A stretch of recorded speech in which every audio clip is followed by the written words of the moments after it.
Yang menjadi argumentasi gugatan permohonan yang disampaikan oleh Pemda Maluku Tengah.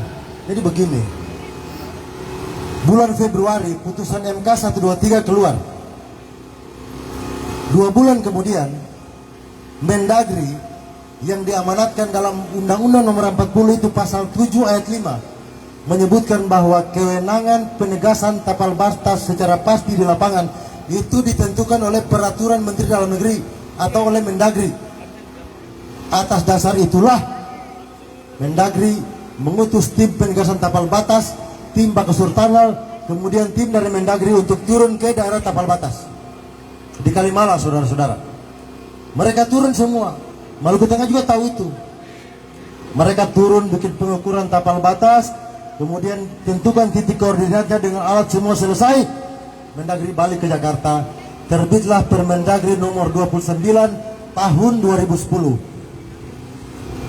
Nah, karena menyangkut dengan batas Kecamatan Amahai Seram Utara sebelah timur, itu dicantumkan dalam Permendagri bahwa batasnya ada di Kalimala, Maluku Tengah menjadi protes.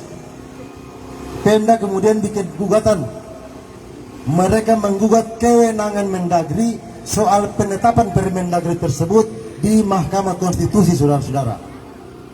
Lalu yang waktu itu melakukan gugatan mewakili Pemda itu Abdullah Tuasikal selaku Bupati dan Aziz Maulete selaku Ketua DPRD. Gugatan SKLN, sengketa kewenangan lembaga negara. Anda tahu Mahkamah Konstitusi jawab apa? Gugatan saudara-saudara ini itu adalah uji material, bukan kewenangan Mendagri. Karena di pasal 7 ayat 5 itu menyebutkan jelas Undang-Undang Nomor 40 2003 bahwa penegasan tapal batas itu adalah kewenangan Mendagri, bukan kepala daerah. Kenapa you gugat ini ke sini? Ini kan mubazir, saudara-saudara. Sekarang saya tanya, pernah tidak Pemda ini lewat dia punya humas umumkan kepada publik bahwa katong sudah gugat Permendagri tapi kalah? Pernah. Mereka cuma bilang Permendagri melawan putusan MK, tapi mereka tidak pernah buka fakta bahwa Permendagri ini digugat di Mahkamah Konstitusi. Lalu lahirlah putusan Mahkamah Konstitusi. Isinya apa? Permohonan penggugat tidak dapat diterima. Bukan ditolak, saudara. Tidak dapat diterima karena kasarnya begini. You gugat salah alamat. Kalau you mau gugat soal materi Permendagri, itu gugatnya ke Mahkamah Agung, bukan ke MK. Lalu Mahkamah Konstitusi mengeluarkan putusan, tidak lagi pertimbangan panjang-panjang, saudara. Karena waktu itu Mendagri diwakili oleh tim hukum yang juga ada profesor di dalamnya. Lalu Mahkamah Konstitusi memutuskan bahwa permohonan pemohon tidak dapat diterima. Apakah sampai di sini pemerintah daerah berhenti? Tidak, saudara-saudara. Mereka kemudian melakukan uji material Permendagri ini ke Mahkamah Agung. Mereka melakukan uji material. Hasilnya apa? Hasilnya Mahkamah Agung menyatakan menolak gugatan pemohon. Apakah fakta ini pernah dibuka oleh Pemda kepada publik? Tidak. Jadi harus terbuka. Jangan salahkan Mendagri, tapi you punya langkah hukum yang kalah, you tidak mau akui, harus gentleman dong. Yang jadi soal ini kan Permendagri. Jadi gugatan pertama di MK tidak dapat diterima, gugatan kedua di Mahkamah Agung ditolak. Apakah sampai di sini Pemda berhenti? Tidak. Beberapa bulan kemudian, memasuki tahun 2021, itu ada 10 orang tokoh masyarakat dari Jasirah Lehitu dan perbatasan El Paputi ini diduga kuat mereka ini disupport oleh Pemda. Mereka melakukan gugatan yang sama. Mereka gugat Mendagri punya aturan ini di Mahkamah Agung. Konsideran argumentasinya ya sama yang dipakai oleh penggugat pertama. Tapi faktanya apa? Mahkamah Agung menyatakan permohonan pemohon tidak dapat diterima. Apakah fakta ini pernah dibuka oleh Bupati kepada publik? 12 tahun ini tidak pernah dibuka kan? Mungkin teman-teman wartawan juga kaget kan? Jadi fakta kayak begini harus dibuka, harus jujur, akui. Kenapa permohonannya ditolak atau tidak dapat diterima, saudara? Pertama begini, Karena permohonan yang disampaikan ke Mahkamah Agung untuk uji material Permendagri itu telah kadaluarsa melewati 180 hari, tidak sesuai dengan ketentuan peraturan Mahkamah Agung. Mereka sudah tahu bahwa waktunya sudah daluarsa. 1 tahun setelah Permendagri terbit baru mereka gugat. Ini kan akal-akalan. Dan mereka pakai satu konsorsium pengacara yang sama, mulai dari gugatan pertama sampai dengan terakhir, satu pengacara itu saja. Pertanyaannya, berapa uang rakyat yang Pemda habiskan untuk membayar pengacara saudara Andi Muhammad Asrun CS? Kan tidak pernah dibuka yang fakta-fakta kayak begini. Kenapa gugatannya yang 10 orang itu ditolak? Karena nebis in idem. Karena isinya sama dengan yang sebelumnya, saudara. Dan gugatannya sudah melewati batas daluarsa 180 hari. Setelah mereka melakukan 3 kali gugatan ini kalah, mereka pulang ngamuk di daerah. Fakta ini tidak pernah dibuka di publik. Ini kan persoalan kepeng saja. Tapal batas sejatinya bukan soal wilayah, saudara, soal uang. 63,1 miliar telah berpindah ke DAU SPB sejak tahun 2009. Kalau kita mau bikin kalkulasi akal-akal pendek begini, 2007-2008 itu DAU Maluku Tengah 500 miliar. Begitu Maluku Tengah melakukan gugatan di MK, itu DAU, dan setelah itu Permendagri terbit, DAU kita berkurang 63,1 miliar. Kalau kita pakai logika, siapa suruh you gugat? Ngapain you gugat? Yang mengakibatkan uang kita 63 miliar pindah. Kalau mereka mau bangun isu idealisme Maluku Tengah lewat isu tapal batas yang hampir setiap mendekati momen pemilu, isu tapal batas ini digelontorkan, saudara. Pasti dipanaskan lagi. Nah, karena itu pada poin misalnya minggu-minggu yang lalu pejabat bupati diundang ke Jakarta di Mendagri. Lalu bupati menandatangani yang namanya berita acara kesepakatan rapat. Di dalam berita acara itu hanya 2 poin intinya, yaitu mengamankan Permendagri dan siap melakukan sosialisasi. Pada tahap itu kita setuju dengan bupati. Jadi bupati semacam ingin mengakhiri perseteruan ini yang berjalan 12 tahun ini. Masyarakat kan juga tidak dapat manfaat apa-apa dari sini. Yang dapatkan elit. Ya papa pimpinan-pimpinan ini kan berangkat SPBD semua ke Jakarta. Tapi apakah mereka perhatikan masyarakat di perbatasan? Tidak, saudara. Karena waktu tim dari Kemendagri turun untuk memeriksa tapal batas secara pasti di lapangan, mereka menemukan fakta bahwa ada satu desa di bagian barat Waimala itu selama ini pelayanannya dilakukan oleh pemerintah Seram bagian barat, bukan Maluku Tengah. Bukan Maluku Tengah. Jadi jangan bicara dong bela rakyat parlente, itu tidak yakin. Sekarang pertanyaannya, kalau di tapal batas yang jadi sengketa ini tidak ada nilai 63 miliar, apakah pemerintah masih ngotot menolak Permendagri? Tidak. Jadi wilayah yang dipersengketakan ini karena luas wilayah lautnya besar, maka dihitung di dalam rumus DAU, luas wilayah dan jumlah penduduk. Makanya Maluku Tengah itu protes. Tapi argumentasi mereka ini dibantah habis-habisan oleh tim hukum dari Kemendagri waktu di Mahkamah Agung.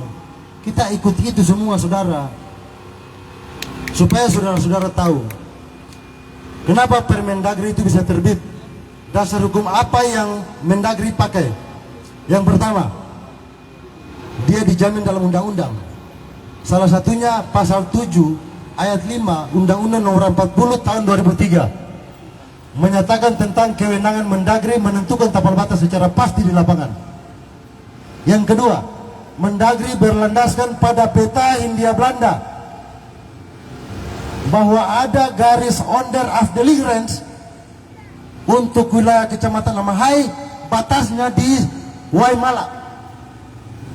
Pertanyaannya, Pemda Malten punya dokumen ini? Kan tidak ada. Yang ketiga, berdasarkan peta rupa bumi, 2 peta rupa bumi dari Bako Surtanal. Kemudian yang keempat, waktu tim penegasan tapal batas turun di lapangan, mereka tidak menemukan satupun pal batas di daerah atau di atas tanah tersebut yang diklaim Kecamatan Lamahai adalah berbatasan dengan Tala. Tidak ada. Bahkan Mendagri menuding perilaku Bupati Maluku Tengah waktu itu bahwa Bupati memerintahkan masyarakat untuk membuat pal batas di Tala pada saat pelantikan Raja Wasia. Dan pal yang diklaim sebagai pal batas itu sudah diperiksa, diinspeksi tahun 1983 dan tahun 1998 oleh Agraria Provinsi, tidak menemukan pal batas di situ. Makanya tidak masuk akal kalau Mendagri bikin Permendagri ini tanpa dasar hukum. Tidak masuk akal, saudara. Di pusat itu ahli semua, ahli-ahli hukum. Masa saudara mau membenturkan ini? Kenapa fakta-fakta ini tidak pernah dibuka? Makanya kalau pejabat bupati mau, buka aja gelar dialog terbuka, Pak. Tapi syaratnya satu, dialog terbuka itu harus bisa diakses oleh publik. Hadirkan polisi dan jaksa, dan kita akan bicara belakang di situ. Kita mau tanya nih pejabat bupati, audit tidak anggaran tapal batas ini? 12 tahun sudah berlaku. Jadi pada poin misalnya pejabat bupati ini menandatangani itu, kami setuju. Walaupun langkah itu kami pandang langkah mubazir. Karena misalkan bupati tidak tanda tangan kesepakatan rapat itu pun, Permendagri sudah berlaku 12 tahun, saudara. Sudah berlaku 12 tahun. Mereka bilang ke publik bahwa Mendagri mengkebiri hak-hak Malteng. Sekarang begini logikanya, yang namanya pemekaran itu resikonya atau konsekuensinya itu adalah pengurangan luas wilayah, pengurangan anggaran, dan pengurangan jumlah penduduk. Itu namanya konsekuensi daripada pemekaran. Kalau mereka ini sekarang begini, beta ini Maluku Tengah, beta lapas SBB, habis itu beta pipa kelai batas yang dia, masuk akal di mana? Tidak masuk akal, saudara. Ini katompu wilayah, katong setujui SBB mekar, selesai itu katong pipa kelai batas yang dia. Yang goblok siapa? SBB atau Malteng? Malteng. Kenapa waktu penggodokan RUU Undang-Undang Nomor 40 waktu masih jadi RUU tidak diperhatikan soal tapal batas? Mengapa undang-undang lahir 2003, 2009 baru digugat? Fakta-fakta ini sudah berjalan 6 tahun baru digugat.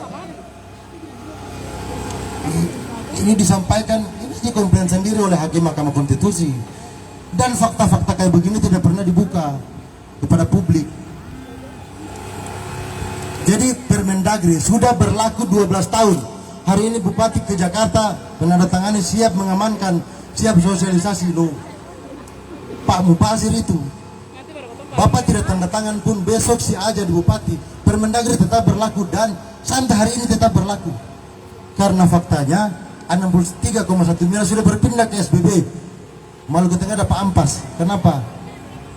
Mendagri buka fakta ini, saudara, bahwa menurut pertimbangan Mahkamah Konstitusi halaman 100, bahwa batas Kecamatan Amahai harus dimaknai, bahwa batas Kecamatan Amahai itu harus dimaknai sebelum terjadinya pemekaran SBB, yang ditafsirkan bahwa batasnya di Tala. Kan begitu. Argumen ini yang dipakai untuk menghantam Permendagri. Lalu pemerintah daerah gugat 2 kali gak kalah, dan 1 kali oleh unsur publik juga kalah, unsur masyarakat kalah, sebagaimana saya sebutkan tadi. Sekarang pertanyaannya, kalau Maluku Tengah tidak mau menerima keabsahan Permendagri yang merupakan produk pemerintah pusat, karena Mendagri bukan di sidang, saudara, bahwa bukankah bulan Mei tahun 2010 terjadi rapat di Kemendagri dengan tim provinsi dan kedua bupati? Bukankah waktu itu Bupati Maluku Tengah menyatakan dan mengakui bahwa menyangkut dengan batas wilayah Kecamatan Amahai belum dibuat SK-nya, saudara-saudara? Apakah fakta ini pernah pemerintah buka? Kan tidak pernah dibuka. Ini ditelanjangi habis oleh Kemendagri. Satu. Yang kedua, Mendagri memberikan argumen bahwa loh, kami ini membuat tapal batas ini sesuai dengan rekomendasi Bupati Rudolf Ruka tahun 2002 nomor 100 tentang persetujuan pemekaran Kabupaten SBB disertai dengan batas-batas wilayah. Dan di situ ditulis batas wilayah itu di Malang, bukan di Tala. Jadi agak lucu kalau fakta ini tidak dibuka, saudara-saudara. Nah, hampir 1 tahun atau 2 tahun menjelang pemilu, pasti isu tapal batas ini dihangatkan. Tapi fakta ini tidak pernah dibuka. Nah, sekarang saya bilang, beberapa waktu yang lalu saya menulis di Facebook, saya bilang begini, karena jadi kisruh kan, jadi panas perdebatannya. Saya bilang begini, Malteng kan tidak menerima Permendagri. Oke, kalau tidak menerima Permendagri, itu dia upaya langkah hukum. Nah, sekarang kan Malteng sudah bikin langkah hukum ini, kalah kan? Terakhir, kalau masih tidak mau juga menerima Permendagri, maka bapak-bapak pejabat kumpul berkas lengkap semua, lalu terakhir gugat di akhirat. Itu solusinya, Pak. Kalau tidak, bapak-bapak harus mengantongi peta Belanda sebelum, atau peta Belanda yang lebih tua daripada peta Belanda, Hindia Belanda yang dikantongi oleh Mendagri tentang batas order of deliverance di Kecamatan Amahai atau di Malang.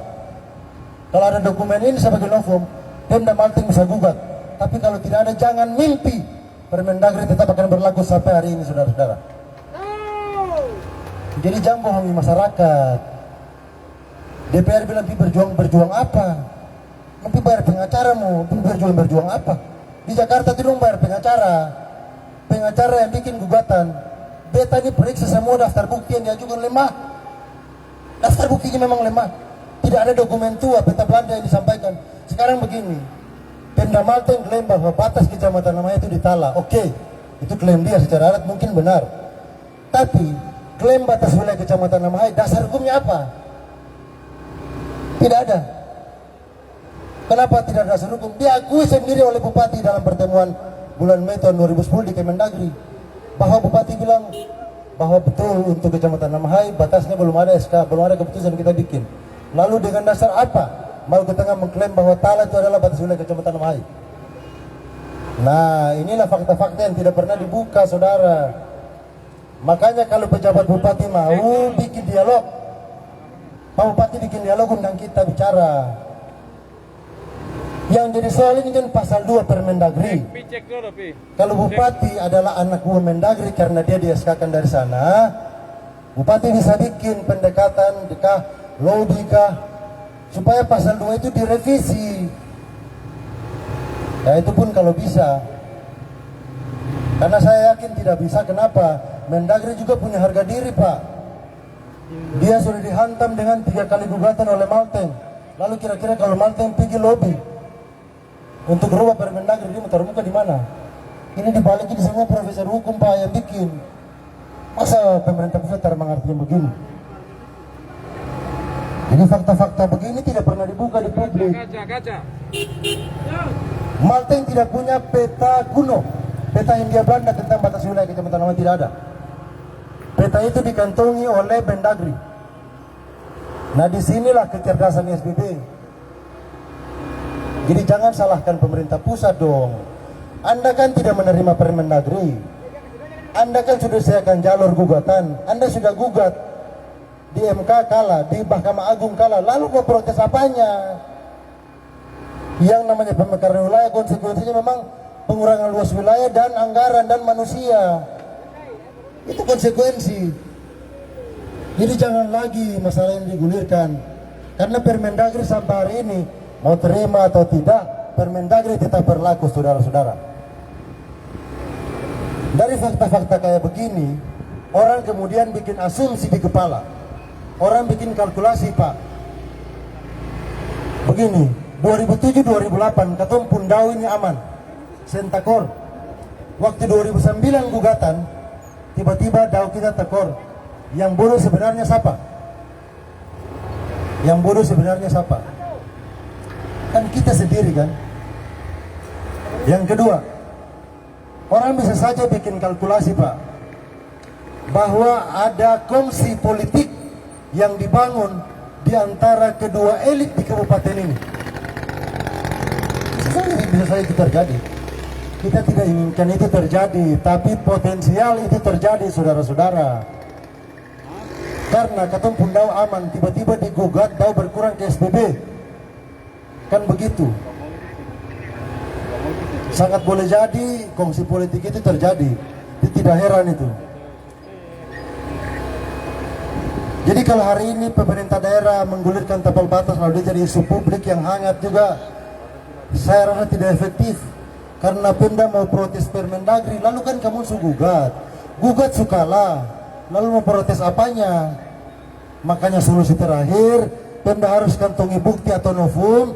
Kalau punya dokumen yang lebih tua dari dokumen yang dikantongi oleh Mendagri, misalnya PT Hindia Belanda atau Kepres zaman Soekarno yang menyebutkan bahwa batas kecamatan nama itu adalah ditala, pakai itu silahkan gugat. Tapi kalau tidak ada itu, saudara kumpul berkas, lalu terakhir gugat di akhirat. Hanya itu caranya, saudara. Nah, oleh karena itu saya tahu Bupati tidak hadir, mudah-mudahan rekaman-rekaman yang saudara pakai ini bisa didengar langsung oleh saudara pejabat Bupati. Kalau pejabat Bupati belum ada waktu hari ini, besok lusa kita siaplah. Kami juga mau daerah ini bagus, Pak. Saya ini sudah 6 tahun tidak demonstrasi. Ini lagi saya muncul ke jalan karena memang keadaan sudah terlalu rusak. Masa orang yang honor tiba-tiba masuk cuma karena dia anak pejabat, itu kan ini moyang itu namanya. Cuma karena dia ini kepala dinas Bu Ipar, Bu Ana, lalu dia masuk jadi honor. Tahu-tahu malu lah. Itu namanya tahu diri dan tahu malu. Karena dia berakibat pada pembiayaan daerah. Maka Bupati harus periksa PAD kita 2 tahun ini. 56,1 miliar itu digelontorkan untuk bayar tenaga honorer punya gaji.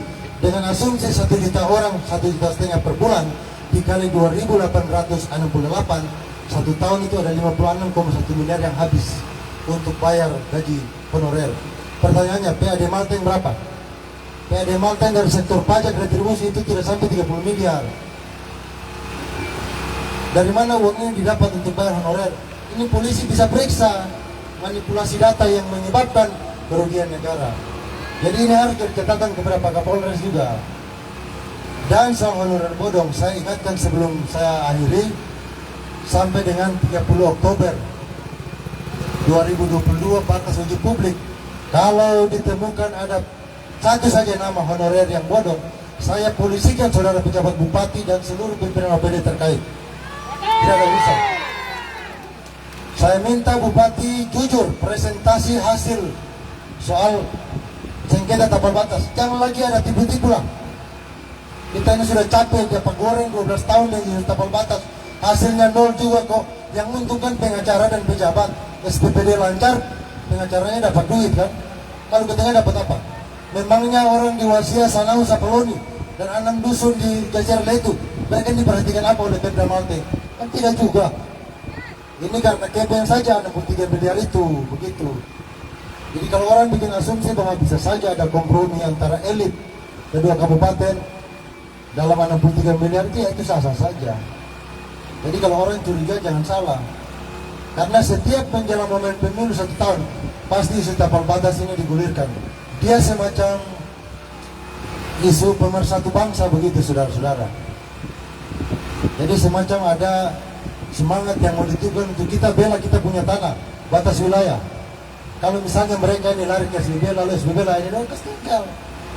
Ruginya di mana?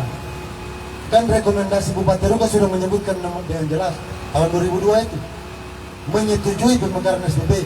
DPRD juga bikin rekomendasi, DPR Provinsi bikin rekomendasi, Gubernur juga mendukung, dan semuanya menulis di bala, bukan ditala, saudara-saudara. Yang lucunya Undang-Undang 2003 digugatnya 2009. Fakta-fakta ini sudah berjalan 6 tahun dulu baru digugat. Terakhir gugat kalah lalu mengamuk. Kan tidak masuk akal ini yang kayak begini. Jadi honorer-honorer, saya sarankan kepada kepala-kepala OPD yang bisa mendengar suara saya pada hari ini, kalau Anda masih tahu malu dan tahu diri, itu Anda bersihkan, clearkan data bodoh di dinas yang Anda pimpin. Karena dia menjadi beban daerah dan dia menjadi dosa jariah seumur hidup. Bapak Ibu, kalau kita masuk kerja dengan cara yang haram kayak begini, ini manipulasi namanya, bukan rezeki. Ini manipulasi, itu bukan rezeki. Kalau Anda masuk kerja dengan cara manipulasi data, Anda tikung hak orang lain, maka gaji yang Anda terima seumur hidup itu hukumnya haram. Anda kasih makan bini Anda, makan gaji haram, tiba-tiba penyakit datang, sakit, mati. Tiba-tiba kecelakaan, tiba-tiba bala bencana. Kenapa? Makan uang haram. Jadi kalau masih tahu malu, hargai orang-orang yang tiap hari honorer, keringat keluar ini. Orang-orang yang cabut-cabut rumput di jalan, ibu-ibu itu setiap subuh ketemu jalan sumpah. Dosu keliling jalan-jalan, kasih bersih jalan. Kasih masuk dong itu honorer. Masa cuma karena punya relasi dengan kekuasaan lalu tiba-tiba nama masuk, enak sekali itu. Itu kurang ajar. Tidak tahu diri dan tidak tahu malu. Karena itu misalnya Pak Asisten, kalau memang mau dialog kita akan layani, kita terima. Kami juga berkeinginan untuk dialog dengan saudara pejabat bupati. Tapi kalau pejabat bupati tidak hadir mungkin di lain waktu Pak. Nanti sampaikan kepada pejabat kita ini datang bukan bikin kacau. Datang ini perbaiki daerah. Kita ini susah jalan, pernah turun-turun jalan dia mulai. Tapi karena keadaan memang terlalu rusak, jadi kata turun ini. Kenapa? Kita sudah bikin surat juga tidak digubris. Kemudian pejabat bupati kemarin kan tidak verifikasi faktual, tapi cuma bikin apel akbar. Habis bicara lalu honorer dibubarkan kan?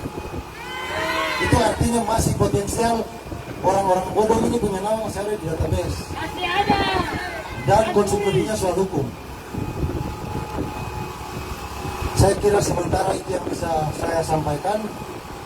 Kurang lebih mohon maaf kalau ada yang tidak senang dengan statement dan orasi saya ini, silahkan gelar dialog terbuka, kami siap untuk melayani. Dan tolong Pak sampaikan kepada pejabat bupati, cari waktu kita dialog, kita diskusi. Bilang pejabat bupati bikin dialog rutin dengan pers, dengan LSM, COVID berika, model apakah, supaya bupati juga dapat masukan yang fair dari publik. Dan untuk pejabat-pejabat yang kemarin dilantik oleh Bupati Abua, yang informasinya belum dapat SK, ya kan? Bupati harus perhatikan yang kayak begini. Yang tidak sesuai disiplin ilmu copot Pak. Yang tidak sesuai disiplin ilmu copot. Yang pangkatnya belum cukup jangan dipaksa Pak. Kasihan regenerasi di birokrasi ini mati. Itu tugas pejabat bupati. Nah cuma yang agak rancu begini, saya lihat pejabat bupati ini programnya agak unik. Dia bikin program 9 program prioritas, dia baca di paripurna DPRD. Tidak ada tapal batas di dalamnya. Tapi yang jadi prioritas tapal batas. Kemudian program prioritas bupati itu tidak ada isu korupsi KKN, tidak ada isu lingkungan, tidak ada isu HAM, tidak ada sama sekali. Tapi programnya seperti bupati 5 tahun aja. Bupati saya lihat, bupati pejabat ini juga manuvernya luar biasa. Sehingga saya berpikir ini sebenarnya yang didatang ini pejabat bupati atau calon bupati. Karena programnya seolah-olah kira-kira begitu. Tapi nggak ada masalah, itu hak pejabat bupati. Yang penting aspirasi kita ini diakomodir. Bapak pastikan kapan pencairan penyertaan modal ke PDAM supaya jangan kabur lagi. Bapak pastikan mereka ini kasihan. Mereka punya insentif nakis ini tidak dibayar 2 tahun. Kemudian honor-honor bodoh yang sentau malu itu keluar dong penama. Karena berefek pada pembiayaan daerah. Nanti besok kepala dinas yang tanggung jawab karena daftar gaji Bapak yang tanda tangan. Dibikin daftar gaji tanda tangan pencairan uang padahal orangnya sengaja. Bapak jangan sampai masuk bui. Jadi kita cuma kasih ingat saja, jangan sampai kasus honorer ini dia berimplikasi hukum. Karena beta kalau suka masalah laporan tidak ada cerita cabut, tidak ada. Sengaja cerita atur damai yang dikeluarkan sengaja. Kalau sampai layangkan laporan mau gol atau tidak, kita tidak akan cabut. Jadi saya ingatkan sebelum segala sesuatu yang jadi blunder, saudara pejabat bupati harus merespon semua aspirasi yang kami bawa pada hari ini. Kalau tidak direspon, maka setiap bulan sampai masa 1 tahun bupati berakhir, kami akan demo terus. Kami akan sampaikan kritik terus menerus saudara-saudara. Jangan bilang kata kamu ini cuma tahu kritik pemerintah, tahu kasih solusi. Kita jelaskan, katong pun tugas kasih kritik pemerintah, kasih kritik kepada pemerintah, kasih koreksi. Kita tegur pemerintah yang dibayar oleh uang rakyat, uang saya juga, punya tugas cari solusi atas problem yang kami alami. Tapi jangan bebankan solusi ke kami. Kalau Pak Bupati mau bayar saya saja, lalu saya kasih solusi. Ada banyak solusi yang ada di kepala saya. Tapi kalau Anda dibayar, terus kami disuruh cari solusi, itu kan kurang ajar. Anggota DPR digaji, lalu suruh rakyat cari solusi, itu kan juga kurang ajar. Jadi saya kira itu yang saya sampaikan. Karena sudah jam 12, mungkin nanti ada yang lanjutkan. Mohon maaf atas segala kekurangan. Wassalamualaikum warahmatullahi wabarakatuh.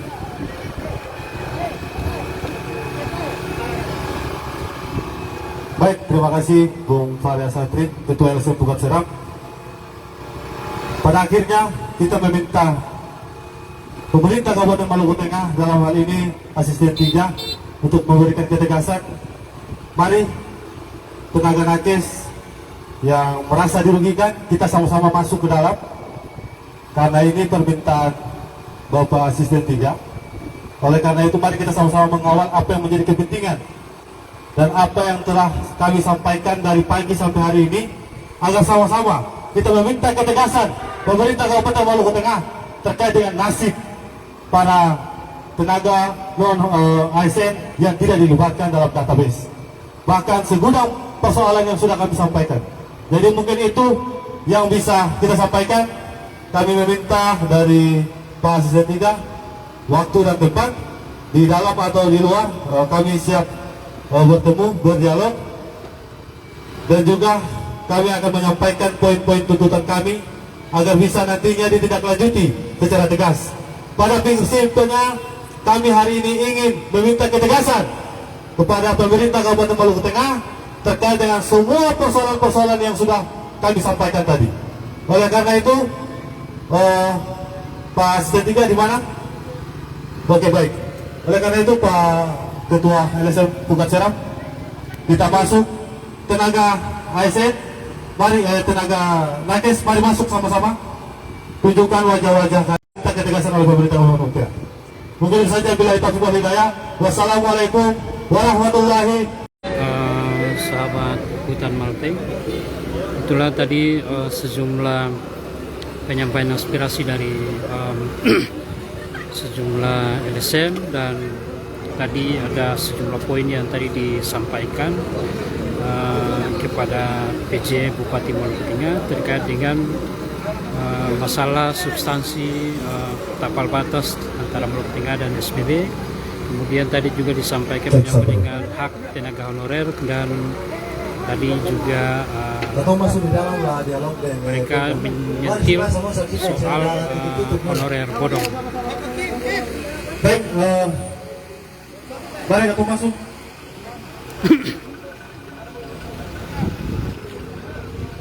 Oke.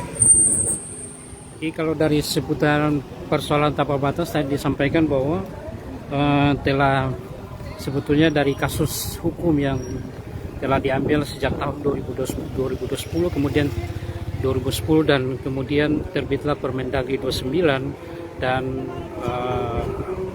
menentukan batas SPB Maluku Tengah di Kalimala, dan juga ada upaya hukum untuk mencoba gugurkan Permendagri 29 oleh pemerintah Kabupaten Maluku Tengah.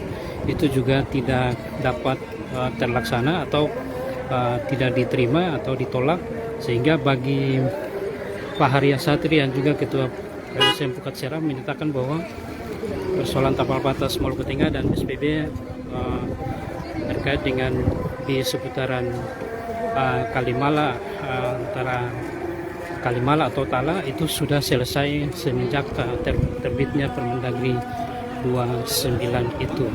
Mungkin sementara ini sejumlah perwakilan yang melakukan aksi demo saat ini akan diterima oleh Asisten 3 Sekda Maluku Tengah, yakni Pak Harum Kalau. Dan kami live kembali untuk melihat apa yang menjadi percakapan di dalam pertemuan nanti. Terima kasih.